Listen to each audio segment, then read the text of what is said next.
මම පැහැදිලි කරන්න යන්නේ ඔටෝ හෝල් කියන ෆන්ක්ෂන් එක ගැන. දැන් මේ වාහනේ ගත්තොත් ඔටෝ හෝල් කියන ෆන්ක්ෂන් එක ඇක්ටිවේට් ඩීඇක්ටිවේට් කරන්නේ මෙතන. රයිට්? දැන් මේක ඇක්ටිවේට් ඩීඇක්ටිවේට් කරන්න නම් ඩ්‍රයිව් එකේ තියෙන්න ඕනේ වාහනේ. මම වාහනේ ඩ්‍රයිව් එකට දාන්නම්. දැන් බලන්න මම මේ බටන් එක ඔන් ප්‍රෙස් කරනකොට මෙතන බලන්න ඔටෝ හෝල්ඩ් ඔන් වෙනවා, ඔටෝ හෝල්ඩ් ඔෆ් වෙනවා, ඇක්ටිවේට් වෙනවා, ඩීඇක්ටිවේට් වෙනවා. රයිට්. එතකොට ඔටෝ හෝල් කියන්නේ මොකක්ද? මේ ඔටෝ හෝල් කියන එක ඇත්තටම පාවිච්චි කරන අපි ට්‍රැෆික් එකේ වාහන නතර කරලා තියෙනකොට. ඔයගොල්ලෝ දන්නවා වාහනේ ට්‍රැෆික් එකේ නතර කරලා තියෙනකොට අපේ කකුලට අමාරුවක් දැනෙනවා. රයිට්?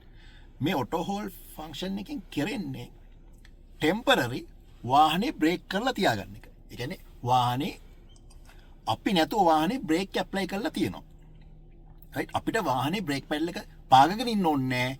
ඔටෝ හෝල් ඔන් කරලා තියෙනවා නම් අපි වාහනේ හැබැයි වාහනේ 0 වෙන්න ඕනේ. වාහනේ ස්පීඩ් එක 0 වෙලා වාහනේ නැවතුවට පස්සේ බ්‍රේක් පැඩල් එකෙන් කකුල ගත්තට පස්සේ මේක බ්‍රේක් කරගෙන ඉන්නවා වාහනේ. ඒක තමයි ඔටෝ හෝල් කියන්නේ. එතකොට ඒක කොහොමද ඒකෙන් මිදෙන්නේ? අපිට වෙන මොකුත් කරන්න ඕනේ නැහැ. අපි බ්‍රේක් පැඩල් එකෙන් කකුල ගත්තට වාහනේ යන්නේ නැහැ. ඇක්සලරේටර් පැඩල් එකට වාහනේ කකුල තිබ්බට පස්සේ තමයි වාහනේ ඉස්සරහට ගමන් කරන්නේ. ඇක්සලරේටර් පැඩල් එකට කකුල තියනකම් වාහනේ ඉස්සරහට යන්නේ නැහැ. හැබැයි අපිට පොඩ්ඩක් ඇක්සලරේටර් එක චුට්ටක් වැඩියෙන් ප්‍රෙස් කරන්න වෙනවා මේකෙන් මිදෙන්න. රයිට්? මම දැන් පෙන්නන්නම් කොහොමද මේක ඇක්ටිවේට් ඩීඇක්ටිවේට් කරලා කොහොමද මේක වැඩ කරන්නේ කියලා. දැන් මේක බලන්න වාහනේ තියෙන ඩ්‍රයිව් මෝඩ් එකේ. හරි? මම දැන් මෙතන ඔටෝ හෝල්ඩ් එක ඇක්ටිවේට් කළා නැහැ. දැන් ඩීඇක්ටිවේට්. රයිට්?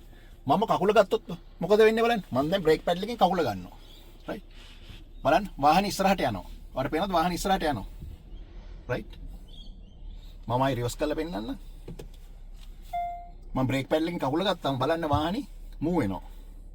රයිට්? මේ වාහනේ මූව් වෙනවා. රයිට්? මම දැන් පෙන්නන්නම් ඔටෝ හෝල් ෆන්ක්ෂන් එක ඔන් කරොත්. ඔටෝ හෝල් ෆන්ක්ෂන් එක ඔන් කරන්න මතක තියාගන්න බ්‍රේක් පැඩල් එකට කකුල තියන්න ඕනේ. දැන් මම බ්‍රේක් පැඩල් එක ප්‍රෙස් කරලා තියෙන්නේ ඔටෝ හෝල් ෆන්ක්ෂන් එක ඔන් කරනවා. දැන් බලන්න මම දැන් බ්‍රේක් පැඩල් එකෙන් කකුල ගන්නවා. දැන් මොකද වෙන්නේ බලන්න. දැන් කලින් උනේ බ්‍රේක් පැඩල් එකෙන් කකුල ගත්තාම වාහනේ ඉස්සරහට යනවා. දැන් පේනවද? මම බ්‍රේක් පැඩල් එකෙන් කකුල අරගෙන තින්නේ වාහනේ ඉස්සරහට මූව් වෙන්නේ නැහැ. ඒ කියන්නේ ඔටෝ හෝල්ඩ් වලින් වාහනේ බ්‍රේක් කරගෙන ඉන්නවා. අපිට ට්‍රැෆික් එකේ මේ බ්‍රේක් පැඩල් එකට කකුල තියාගෙන ඉන්න ඕනේ නැහැ. රයිට්? දැන් වාහනේ බ්‍රේක් එක පෑගුවා කියලා මොකුත් වෙන්නේ නැහැ. හැබැයි බ්‍රේක් එක අපිට තද ගතියක් දැනෙනවා. මේකෙන් මිදෙන්නේ කොහොමද? අපිට වාහනේ ඉස්සරහට යනවා. ඉස්සරහ වාහනේ යනවනම් අපි වාහනේ මූව් කරන්න. වාහනේ මූව් කරන්න නම් ඔය ඇක්සලරේටර් පැඩල් එකට කකුල තියන්න මේ චුට්ටක්. දැන් වාහනේ ඉස්සරහට යනවා. රයිට්? ආයෙ අතද කරොත් ආයෙ වාහනේ නතර කරොත් පේනවනේ ඔටෝ හෝල්ඩ් ඔන් වෙනවා. ඒ කියන්නේ දැන් ආයෙ බ්‍රේක් ඇප්ලයි වෙලා තියෙන්නේ. මේක ට්‍රැෆික් එකේ ගමන් කරනකොට මාර ලේසියක් වෙනවා. මොකද ඕගොල්ලන්ට බ්‍රේක් පැඩල් එකට කකුල තියාගෙන ඉන්න අවශ්‍ය නැහැ. මෙයා ඔටෝමැටිකලි බ්‍රේක් ඇප්ලයි කරගෙන ඉන්නවා. ඔය ඇක්සලරේට් කර ගමන් ඇක්සලරේටර් පැඩල් එක පෑගුව ගමන් මෙයා කරන්නේ ඔටෝ හෝල්ඩ් එක ඔෆ් කරගන්නවා, ඩීඇක්ටිවේට් කරගන්නවා. රයිට්? මම දැන් මෙතන ට්‍රැෆික් ලයිට් එකේ වාහනේ නතර කරනවා. ඔටෝ හෝල්ඩ් ඇක්ටිවේට් කරලා තියෙන්නේ.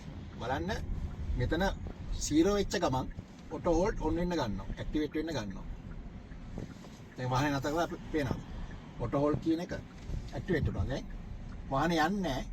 හැබැයි මම ඇක්සලරේට් කරාට පස්සේ තමයි මේ ඔටෝ හෝල්ඩ් කියන එක ඩීඇක්ටිවේට් වෙන්නේ.